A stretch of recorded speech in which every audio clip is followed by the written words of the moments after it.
this is Kailyn. What year are you in? If you're in any orgs?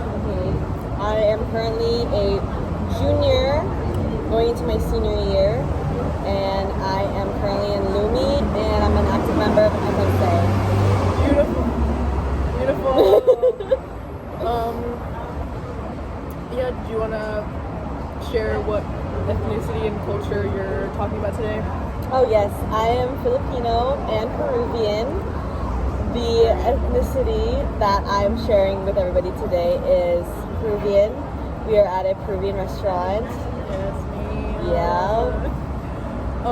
So how would you say that you're like half and half Filipino and Peruvian like affected you growing up, or like impacted your growing up?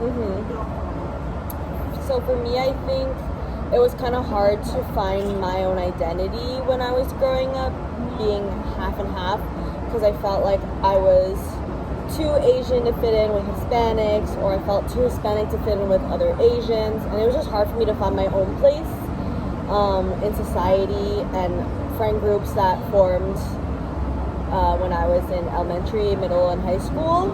But I think as I got older, I kind of realized that like I didn't need to fit in one place, and that I could just be my own self and embrace both parts of my culture.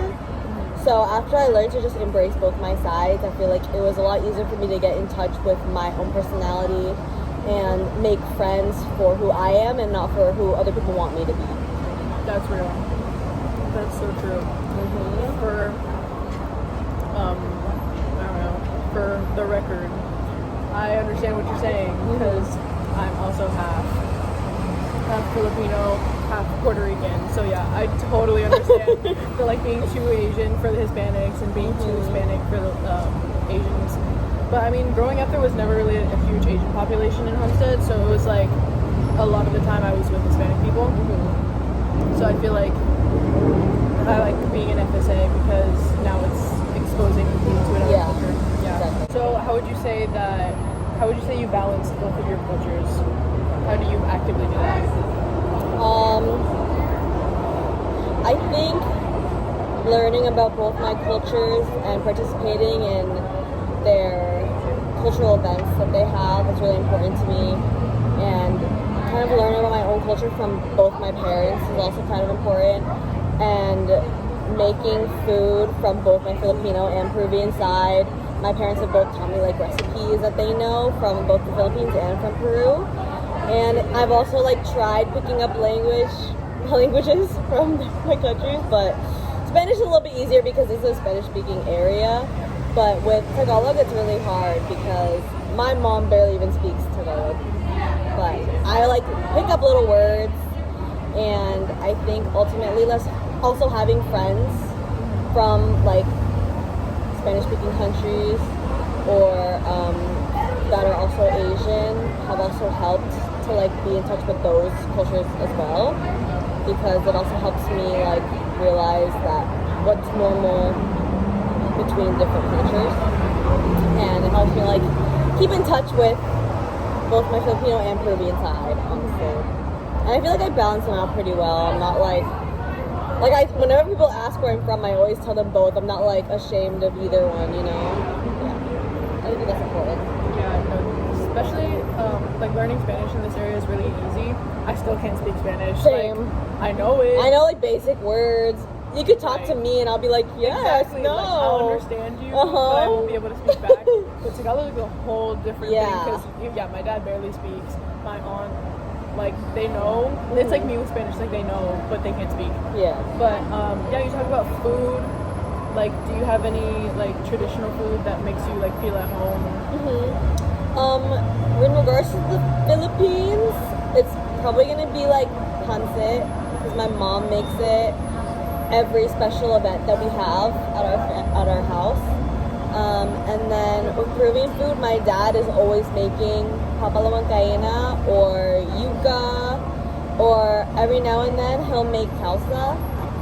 And it's harder for me because I'm pescatarian, so like I can't really eat a lot of the dishes that both my cultures have, because it's just like very meat focused. But like my parents will still try to like cater to me and make like a vegetarian option just for me. So it's nice. You want to talk about what we're eating? Oh yes, this one here. You can't even see. Calamari and yuca. And then there's pickled red onion. And this is a sauce. I don't know what type of sauce it is, but it's really good. Let me see. It tells me. Hold on. Oh, it is Juan Cayena sauce. Oh, yeah? Yeah, but I think they just made it a little bit more like lemony. So Yeah. it's good though. Yeah. Yeah. And they brought this. Yes. What is this? This one. This is chicha morada, I think it's called. It's purple corn juice, and it's mixed with like lemon, sugar, water, and cinnamon. If you buy this from the store, it's gonna be like hella sweet, but when it's made like fresh like this, it's so good. It is very good. Would you say that there's any similarities or like overlap between Filipino culture and Peruvian culture? Oh, I think that like a lot of cultures do share a lot of similarities and differences between Filipino and Peruvian. I know that they're similar because Filipino or Tagalog has Spanish words because they were conquered by Spain. So there are a lot of similarities just because of that. So like some words I'll know in both Filipino and Peruvian just because there's a lot of Spanish words in the Philippines. And I think, I'm not sure too much about Peru because I didn't ask a lot, but I'm pretty sure they're both very religious. I know like growing up in the Philippines, like almost 80% of Filipinos are Catholic or Christian. And I think in Peru it's similar because my grandma and grandpa, they're both Peruvian, and they said they grew up very religious and that it was something that was taught to them while they were living in Peru. And so that's like something that they've passed down onto us and my mom as well, and that's why I kind of grew up Catholic. And so other than that, I wouldn't say like with the food there's that much similarity or like celebration either, but it's like based off the Spanish aspect of it, they are similar. Yeah. Well, thank you for participating in our interview for Of FSA. course.